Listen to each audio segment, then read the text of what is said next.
अस्सलाम वालेकुम dear students, क्या हाल है आप लोगों के। मैं उम्मीद करता हूँ आप सब लोग खैर वाफियत से होंगे। आज हमारा जो लेक्चर है वो केमिस्ट्री 9th क्लास यूनिट 2 और टॉपिक का नाम है रदरफोर्ड एटॉमिक मॉडल। प्रॉपरली इसको स्टार्ट करने से पहले ये बात आपके गोशगुजार कर दूँ कि YouTube पर जहांगीर एकेडमी लाहौर के नाम से एक चैनल है, आप लाजमी उसको सब्सक्राइब करें, शेयर करें और लाइक करें।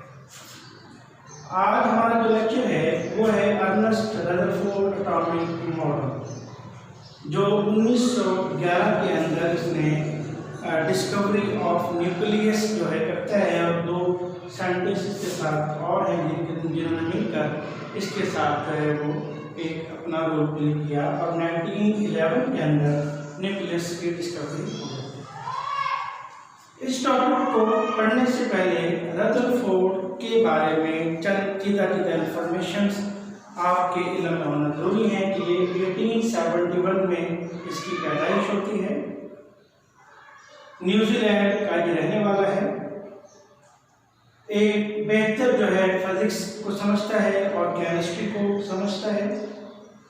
न्यूक्लियर फिजिक्स के पायनियर जो है उनमें से इसका एक नाम है।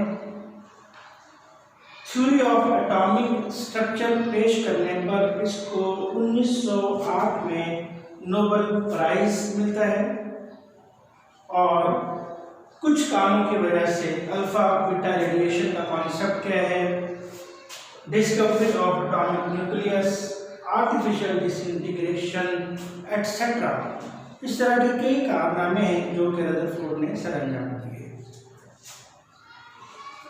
उसके बाद डियर्स, न्यूक्लियॉन्स का एक कॉन्सेप्ट है जो इस टॉपिक में डिस्कस किया जाएगा। न्यूक्लियॉन्स बेसिकली क्या होते हैं?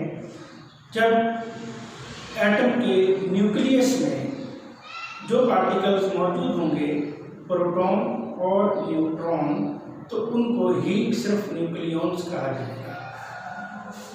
रेडियो एक्टिव एलिमेंट्स क्या होते हैं? ऐसे एलिमेंट्स जिनका एटॉमिक नंबर 82 से ज़्यादा होता है, वो अपने अंदर अपने से मुसलसल अल्फा बीटा रेड और गैमा रेडिएशंस कॉन्टीन्यूसली जो है वो रिलीज कर रहे होते हैं, उनको हम रेडियो एक्टिव एलिमेंट्स कहते हैं। टोटल जो एलिमेंट्स हैं पीरियोडिक टेबल में वो जो बुक के अंदर है वो 108 हैं, लेकिन इससे ज़्यादा एलिमेंट्स डिस्कवर हो चुके हैं। अब हम टॉपिक की तरफ आते हैं। तो ये आपके पास एक सोर्स है जहाँ से आपने अल्फा पार्टिकल्स जो कि पॉजिटिव चार्ज कैरी करती हैं उनको बम्बार्ड करवाना है गोल्ड फॉइल के ऊपर, सोने के एक वर्क के ऊपर। अब उसका जो डायमीटर है वो 0.4 दफा 0 लगाना है, 0 0 0 और फिर लगाना है 4, यानी 4 0 और फिर उसके बाद 4 लगा देना है। इतने कम थिकनेस या इतने कम मोटाई वाले फॉइल की जो ज़रूरत है वो इसलिए पेश आई ताकि अल्फा पार्टिकल्स उसमें से बआसानी गुजर सके। ये आपको ये सर्कल आपको नजर आ रहा है, ये डिटेक्टर के तौर पर इस्तेमाल होगा कि जो कि जिंक सल्फाइड की पोर्ट इसके ऊपर हुई पड़ी है, जो कि हमें ये बताएगा, डिटेक्शन हमें ये करवाएगा कि भाई कितने पार्टिकल जो हैं वो इसमें आके स्ट्राइक कर रहे हैं और कितनी तरफ से किस तरफ से कितने ज़्यादा आ रहे हैं। जब आपने अल्फा पार्टिकल्स की बम्बार्डमेंट करवा दी तो आपने ये देखा कि मैक्सिमम पार्टिकल तो गुजर गए, साइडों से गुजर गए, कुछ बाउंस बैक और कुछ डिफ्लेक्ट हुए और कुछ हैं जो अनडिफ्लेक्ट हुए बगैर सेंटर में से गुजर गए और ये कुछ ही थे। तो जो इस बात की तरफ निशानदेही करते हैं कि एटम के अंदर जो न्यूक्लियस मौजूद है ये छोटी सी जगह पर कैरी करता है, छोटी सी जगह को ऑक्यूपाई करता है। अब जो अल्फा पार्टिकल्स बाउंस बैक होते हैं वो ये शो करते हैं कि इसके ऊपर जो चार्ज है वो पॉजिटिव है क्योंकि अल्फा पार्टिकल्स पर भी पॉजिटिव चार्ज है। अगर चार्ज ऑपोजिट होता तो वो एक दूसरे को अट्रैक्ट कर लेते, लिहाजा बाउंस बैक होने का मकसद ये है कि सेम चार्जेस हैं और रिपल्शन का जो रूल है वो यहाँ पे फॉलो हो रहा है। अब यहाँ पे एक बात और आपके ध्यान में रहे कि कोई भी एलिमेंट है, कोई भी एटम है, उसके अंदर प्रोटॉन और न्यूट्रॉन की जो तादाद है वो हमेशा इक्वल रहती है और इसी वजह से एटम एक न्यूट्रल पार्टिकल कहलाता है।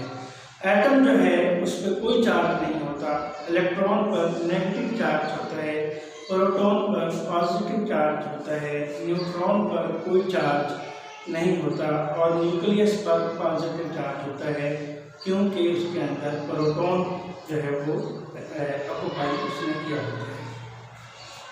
डेयर, इसकी जो ऑब्जर्वेशन हैं उनमें यही बात है कि मैक्सिमम पार्टिकल्स पास आउट हो जाते हैं और कुछ हैं जो अनरिफ्लेक्ट होकर गुजर गए। रिजल्ट्स में क्योंकि रदरफोर्ड का ये जो मॉडल है बेसिकली प्लैनेटरी मॉडल की रिजेंबलेंस में है, उसने ये कहा कि जिस तरह सूरज के गिर्द हमारे प्लैनेट्स मूव करते हैं, इसी तरह जो न्यूक्लियस है उसके गिर्द जो इलेक्ट्रॉन्स रिवॉल्व करते हैं, तो ये दोनों जो सिस्टम्स हैं इन दोनों में रिजेंबलेंस मौजूद है।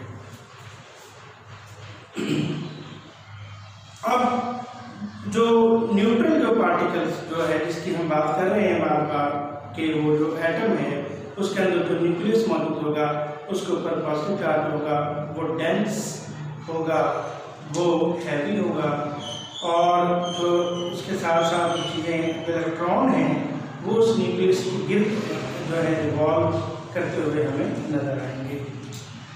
अब इसकी जो दो इसके डिफेक्ट्स हैं, तो क्योंकि रदरफोर्ड की जो थ्योरी है ये बेसिकली क्लासिकल थ्योरी है जो ये बात बताती है कि इलेक्ट्रॉन जो हैं जब वो मुसलसल किसी भी न्यूक्लियस के गिर्द घूम रहे होते हैं, कंटिन्यूसली जो रिवॉल्व कर रहे होते हैं, तो इसके साथ साथ वो कंटिन्यूसली अपनी एनर्जी रिलीज कर रहे होते हैं। तो एक वक्त ऐसा आता है कि वो एनर्जी खत्म हो जाती है और वो इलेक्ट्रॉन न्यूक्लियस में जा गिरता है जिससे एटम कोलैप्स हो जाता है। अब दूसरा जो इसका डिफेक्ट है वो यही है कि उसके अंदर जो स्पेक्ट्रम बनेगा वो कॉन्टिन्यूस स्पेक्ट्रम बनेगा। कॉन्टिन्यूस स्पेक्ट्रम के लिए ये बात वाज़ेह है कि जब एनर्जी मुसलसल खारिज होगी तो स्पेक्ट्रम भी कॉन्टिन्यूस ही बनेगा। लाइट स्पेक्ट्रम वो स्पेक्ट्रम होता है जिसमें आप कलर्स को डिफ्रेंशिएट कर सकते हैं, उनकी बाउंड्री मार्क कर सकते हैं। कंटिन्यूस में आप बाउंड्री मार्क नहीं कर सकते, वो सारे मिक्स हुए होते हैं। बारिश के बाद जब आसमान पर एक रेनबो होती है, कौशिकज़ा बनती है, वो भी एक स्पेक्ट्रम जो है कॉन्टिन्यूस स्पेक्ट्रम की एग्जाम्पल है। तो डियर, आज हमारा लेक्चर जो था ये रदरफोर्ड का था। मैं उम्मीद करता हूँ कि आपको समझ आई होगी। अगले लेक्चर तक अपना ख्याल रखिएगा। नमस्कार।